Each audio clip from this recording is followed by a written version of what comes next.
Fala aí, torcedor do nosso canal Futebol Verde React, trazendo mais um vídeo aqui no nosso canal. E nesse vídeo para falar da partida deste domingo entre Mirassol e Palmeiras, trazer aí a Daniele Boaventura, o Pascoal, o Jean Oddi, dando os palpites, pessoal. Os palpites serão dados no final do vídeo, então assiste aí o debate e fica até o final, porque no final do vídeo os comentaristas vão dar os palpites para essa partida. E na tela aí você vê a classificação do Campeonato Paulista, principalmente o grupo do Palmeiras, que é o grupo D, onde o Palmeiras está na terceira colocação, só a vitória interessa para se classificar.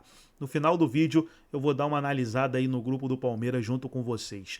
Antes de soltar o debate, quero convidar você que ainda não é inscrito no nosso canal, se inscreva, ativa o sininho das notificações. Tudo do Palmeiras você encontra aqui no nosso canal Futebol Verde React. Vamos aí para o vídeo, fica até o final. No final tem os palpites e também vou estar analisando aí o grupo do Verdão. E que desperdiçava gols. Aliás, foi a tônica também no Campeonato Brasileiro. Sim. Não foi o Palmeiras brilhante, mas foi o Palmeiras o time com mais chances criadas no último Campeonato Brasileiro. Então, é um time que chega muito, que finaliza, que produz, mas que não consegue fazer os gols acompanhando essa criação, né? Os gols são sempre num nível menor. Ontem os gols saíram até mais para o final do jogo e por isso o Palmeiras conseguiu vencer. Vários jogos muito parecidos com esse jogo com o do Botafogo, o Palmeiras não conseguiu vencer no campeonato. E claro que tem histórias, 20 pontos são bons pontos, é uma boa pontuação. Sim. É o quarto time que mais pontuou no campeonato, a gente já falou essa história, que seria líder em outras duas chaves, mas assim, você tem que olhar para a chave em que você está inserido. Lógico. Não adianta olhar para as outras chaves. Então, acho que o jogo resumiu o que tem sido este Palmeiras. É um Palmeiras com dificuldade de pôr a bola para dentro, nem tanto de criar, e um Palmeiras com dificuldade defensiva. Acho que esse é um ponto importante nas transições ofensivas do adversário. É impressionante como o contra-ataque do time adversário, o Palmeiras sofre, e isso já vinha desde o ano passado, como não sofria antes. Tanto que ontem o Everton, apesar de tudo, também trabalhou. Também fez pelo menos umas duas grandes defesas em contra-ataque, toma o gol do jeito que tomou. Então, acho que, tanto olhando para as deficiências como para as qualidades, o Palmeiras de ontem foi meio que o Palmeiras básico, o Palmeiras típico deste Campeonato Paulista. Eu estou olhando aqui a tabela de classificação, né? No grupo A, o grupo do Corinthians já está resolvido, Corinthians e Mirassol classificados. O Mirassol é o adversário do Palmeiras na última rodada. No grupo do Santos ainda tem ali um bololô, né? Porque o Santos Grande, tem 15 né? pontos. Todo mundo tem chance, né? Todo mundo tem chance, né? Nesse grupo, porque a diferença é de 3 pontos. Deixa eu ver se a Portuguesa... Acho que a Portuguesa não mais, porque a Portuguesa tem 2 vitórias. Se vencer seu jogo, chega a 3. A Portuguesa já está fora, né? O Bragantino tem quantas vitórias? Se o Bragantino perder para a Ponte, dá. É verdade. É verdade. E o Guarani pega o Corinthians, que já está classificado. É verdade. Todo mundo pode classificar. Lembrando, né? A Portuguesa ontem vencia por 1-0 até o finalzinho, o que faria o São Bernardo jogar na última rodada contra o São Paulo. Precisando de resultado, mas aí o São Bernardo empatou nos acréscimos e se classificou já de antemão. Aí agora a gente está vendo o grupo do São Paulo ali, o São Paulo, né, sendo muito questionado, mas já classificado no Campeonato Paulista. E aí o grupo do Palmeiras, que eu acho que é onde vai morar o perigo, né, Pascoal? Porque o São Bernardo está classificado já com 23 pontos pelo número de vitórias, tem 7 e o Palmeiras tem 5, então mesmo que o São Bernardo perca o jogo e o Palmeiras vença, e a Ponte vença, não é suficiente para o São Bernardo sair. O São Bernardo enfrenta o São Paulo. O São Bernardo enfrenta o São Paulo, a Ponte enfrenta o Bragantino. Mas em Campinas, né, no Moisés Lucarelli. E o Palmeiras joga fora de casa contra o Mirassol. Desculpa, gente. A Ponte precisa de um empate. O São Bernardo está classificado. Não, sim. A Ponte não. A Ponte precisa ganhar. Ela vai a 23.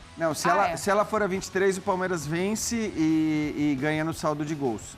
Vai o saldo de gols. Então, porque aí empata no número de vitórias. A Ponte tem uma vitória a menos. Então, assim, a Ponte não tem um jogo tão fácil assim. A Ponte recebe um Bragantino que, como a gente está vendo, está jogando por vaga. Sim. O Bragantino não pode perder. O ideal para o Bragantino, inclusive, é ganhar para não depender do resultado dos outros. Mas o Bragantino não pode perder de maneira alguma se quiser se classificar. Então, esse jogo Ponte Preta e Bragantino, no fim, de alguma maneira, é claro que não envolve times tão grandes. Sim, mas é o jogo que define o grande jogo muita coisa. Porque são dois times que podem se classificar e podem estar eliminados na próxima rodada. Então, claro, a Ponte tem a vantagem de jogar em casa, tem jogado bem, venceu o São Paulo no Morumbi na última rodada, mas não é um jogo fácil para a Ponte. Então, claro, o Palmeiras precisa ganhar de um Mirassol que vem num momento muito ruim, né? Por mais que já esteja classificado, acho que são 5 jogos com derrotas e empates apenas. É um Mirassol que garantiu a vaga lá atrás. Como o São Paulo, 5 sem vencer. Isso, exatamente. A tendência é o Palmeiras se classificar? É uma coisa. Quando você não depende só de você, é uma coisa mais difícil. Sim. Se o Palmeiras dependesse só dele para se classificar, aí seria mais fácil. Não é fácil jogar contra o Mirassol e Mirassol. Já entra um complicador. Mas o Mirassol não vence 6 jogos, não é isso? Sim, mas é muita coisa. Mas agora é a Vera. Precisa... Para o Mirassol não, o Mirassol está classificado. Sim, mas o Mirassol tem que dar uma satisfação para a torcida, gente. Vai ficar nessa de só apanhar, de só empatar e vai chegar na outra fase desse jeito? Tem que dar uma satisfação para a torcida. Eu até apostaria na vitória do Palmeiras contra o Mirassol. Agora, o Palmeiras não terá os 2 zagueiros titulares. O Palmeiras não terá os 2 zagueiros titulares. É verdade. Ontem o Murilo tomou o cartão e o Gomes está fora por conta de lesão muscular. Então o Naves vai jogar, entra o Naves nessa vaga do Murilo. Então são um de 20 e um de 23 na zaga de 22, né, na zaga do Palmeiras. E pela entrevista do Abel também, o Naves tem pouco tempo no Palmeiras. Segundo o Abel, ele também tem proposta para sair. Então, o Palmeiras está trazendo um zagueiro já está lá, que veio do Cruzeiro. E o outro que o Palmeiras está trazendo do futebol norte-americano, que foi revelado pelo Atlético Mineiro. Deve chegar nessa semana, nesse fim de semana, inclusive, para o Atlético, né? O Bruno ex-Atlético Mineiro. O outro, o Fux veio do Atlético Mineiro, perfeito, não do Cruzeiro. Veio do Atlético Mineiro, também o Bruno Fux. E o jogador que vem da Major League Soccer foi um dos melhores zagueiros da temporada. Bom, sim, é um conserto. Mas o Abel ontem fala, cadê meu meia? Quer ouvir o Abel? Quer? Ele ontem estava afiado. O Pascoal quer ouvir o Abel Ferreira. Vamos ouvir, então, o Abel Ferreira, porque ele falou de muitos assuntos e, assim, deu até uma declaração bem interessante sobre a questão da semana, né? Sobre os gramados do Brasil. Então, acho que vale a gente ouvir. Olha... A chapa estava quente, não é? Em função do contexto.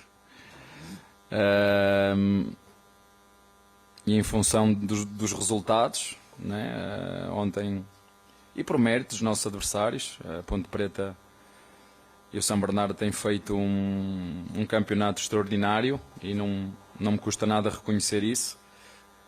Na minha opinião, apesar do Palmeiras não estar a fazer um campeonato extraordinário, mas na minha opinião está a fazer um campeonato bem satisfatório.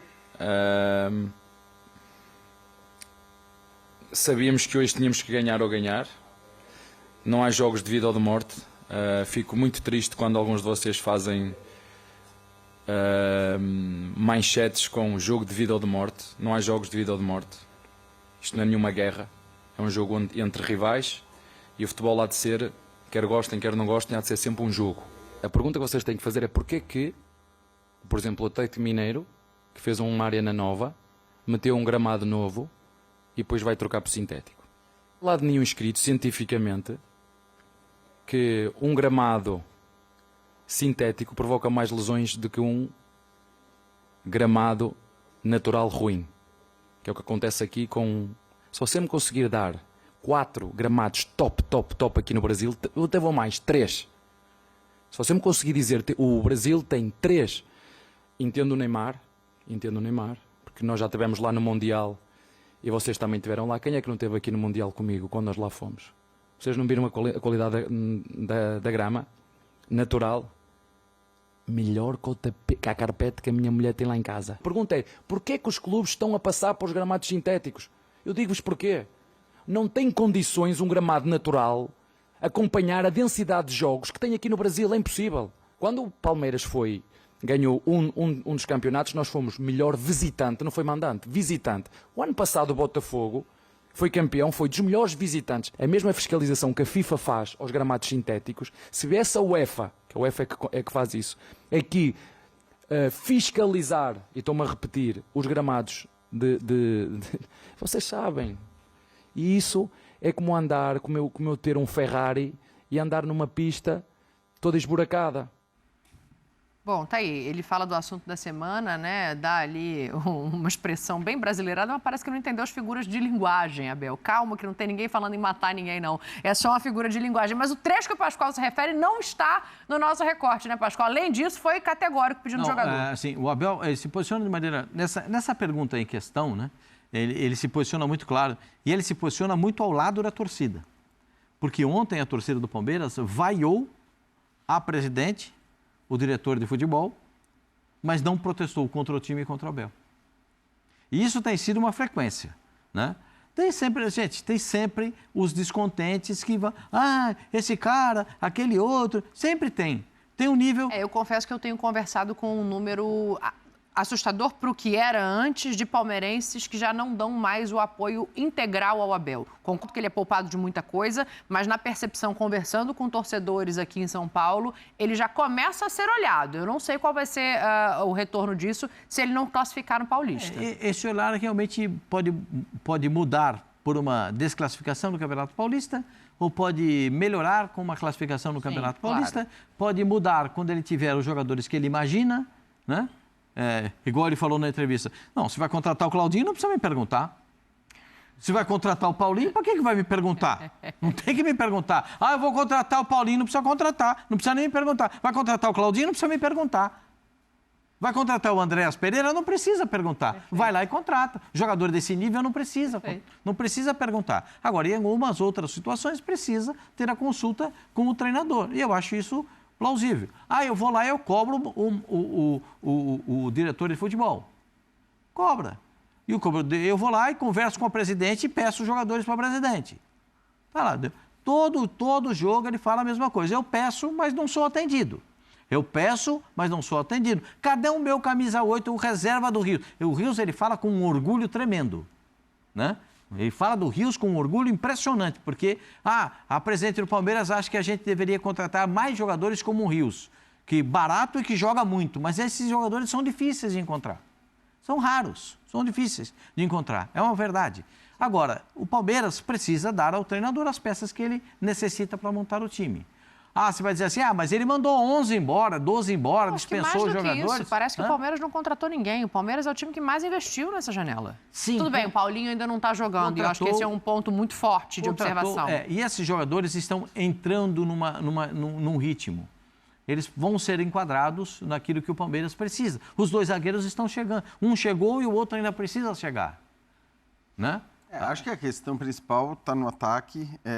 A gente está falando de um Palmeiras, que é o Palmeiras, ou seja, o que eu quero dizer com o Palmeiras? É o clube que a gente, há 10 anos... A magnitude do Palmeiras. Aponta como um dos favoritos para todas as competições que está. É um clube que tem um elenco forte, ninguém discute a qualidade do elenco, ninguém discute que o trabalho, na média, das últimas gestões do Palmeiras, para não falar só da Leila, são bons trabalhos. Tudo isso é indiscutível. Agora, também é claro que o Palmeiras não pode ter Luigi e Tales apenas no banco. Por mais que o Luigi tenha feito um golaço, por mais que sejam garotos promissores, você não pode ter Luigi e Tales como alternativas únicas para o seu ataque no banco. O Paulinho não está jogando. É verdade, mas me parece... Mas ainda assim, né? Se você coloca ele como titular, você vai ter opções de meninos. É isso, porque parece também que o Paulinho... O cara é o quê? O Messi, ele vai chegar e vai resolver todos os problemas. Me parece que no ano passado o Palmeiras já apontava a necessidade, no começo do Campeonato Paulista, a necessidade da contratação de um 9, isso dito pelo Abel, explicitado, com todas as letras. Não, a gente precisa, mas eu quero um cara, ele usou esses termos, eu quero um cara que chegue e jogue. Eu quero jogador para ser titular agora, é esse cara que eu quero. Ele chegou a falar isso no ano passado. E disse que precisava de um definidor de jogadas. Definidor de jogadas. Aí o que aconteceu? Flaco Lopes fez 11 gols no Campeonato Estadual. Como sempre, o Campeonato Estadual funciona como um encantamento que muitas vezes não se confirma lá para frente. E me lembro de ter falado isso ao final do Campeonato Paulista, dizendo, cara, talvez vá faltar. Se o Palmeiras está achando que porque o Flaco fez 11 gols no Campeonato Paulista, tem o novo Evair... resolvido, né? Tem o novo Evair, não é bem assim. E acho que não foi bem assim. E foi uma questão do Palmeiras o tempo todo. Então, eu acho que essa questão precisa ser resolvida. O Abel está falando, como disse o Pascoal, mais forte. Ele está levantando o tom. Óbvio que uma eventual eliminação, que é muito possível nesse momento, do Campeonato Paulista, vai colocar mais pressão nisso. Sim. Uma classificação e um eventual tetracampeonato... Vai arrefecer. Vai arrefecer. É assim que funciona. Para todo mundo, pode ser a melhor diretoria que for, pode ser, vai arrefecer. Agora, uma coisa eu tenho convicção e concordo com a sua avaliação das conversas com o palmeirense. Agora, o Abel é o último dos problemas do Palmeiras. Pelo amor de Deus. O Abel não é um problema para o Palmeiras. Continua achando o melhor técnico em atividade no Brasil. Não mudou absolutamente nada, mas a percepção do torcedor ela é muito minada, né? Muito modificada pela sensação. O torcedor é passional, está no direito dele. Fecha aí, Pascoalzinho, para a gente fazer intervalo. Não, eu acho que dentro desse panorama, o Palmeiras tem que dar... Porque a torcida do Palmeiras reclama todo jogo, pede jogador. Né? Todo jogo, pede jogador. Todo jogo. Porque sabe que o Palmeiras precisa dessas posições. Do meio para frente, especialmente. O Palmeiras precisa de mais um jogador de velocidade pelo lado do campo, precisa de mais um meia-direita, né? O antigo meia-direito, camisa 8. Eu não sei, Pascoal. Não, porque não tem ninguém para jogar. O Rio saiu, vai jogar quem? É bom lembrar, só é bom lembrar que aí tem o Felipe Anderson, exatamente, que não tem jogado, e o Maurício, que foi um baita azar, né? Porque era o melhor jogador do Palmeiras. Não. Inclusive, é bom dizer, uma solução encontrada pelo Abel. Sim. Porque ele se transformou no falso 9 ali e estava resolvendo a questão. Então, foi uma solução que ele tinha encontrado e que acabou se machucando e vai voltar daqui a, acho que são um mês mais ou menos. Um mês e pouquinho, né? Esse meio é o único que eu discordo um pouco, mas o zagueiro, o ponta, o centroavante, aí realmente fica complicado. Os zagueiros estão chegando. Agora, o meia, o ponta e o centroavante... Tá precisando, tá carecendo. Ele tá cobrando. Vamos fazer intervalo aqui no clube. A gente... Pascoal. 1-0 Palmeiras. Jean. 2-0 Palmeiras. 2-1 Palmeiras. Ponte Preta e Bragantino. 1-1. Ih, rapaz. Entrou o Palmeiras, hein? E aí, Jean? 1-1. É aquela história de que não podia mais empate. 1-0 Ponte. E só para corrigir, no Rio de Janeiro, se empatar Vasco e Botafogo, quem ganhar de Madureira e Nova Iguaçu entra. Se o Nova Iguaçu vencer, tá classificado para a próxima fase. Bom final de semana para vocês. Sextou. Eu acho que vai dar Madureira. Tricolor. Então tá aí, pessoal, foi os palpites dos comentaristas para essa rodada do Campeonato Paulista, partida entre Mirassol e Palmeiras. Você vê aí novamente a classificação do Paulistão. São Bernardo tem 23, Ponte Preta 22, Palmeiras 20. Palmeiras tem que vencer e torcer para Ponte Preta não vencer, pessoal. Até o empate da Ponte Preta é bom. Ponte Preta vai enfrentar o Bragantino. Então, a Ponte Preta empatando e o Palmeiras fazendo a sua parte, que é vencendo, Palmeiras se garante aí nas quartas de final do Paulistão 2025. Então, esse é o panorama aí do grupo do Verdão. Gostou do vídeo? Deixa o seu like, se inscreva no canal, ativa o sininho das notificações. Forte abraço a todos e até nosso próximo vídeo aqui no nosso canal Futebol Verde React.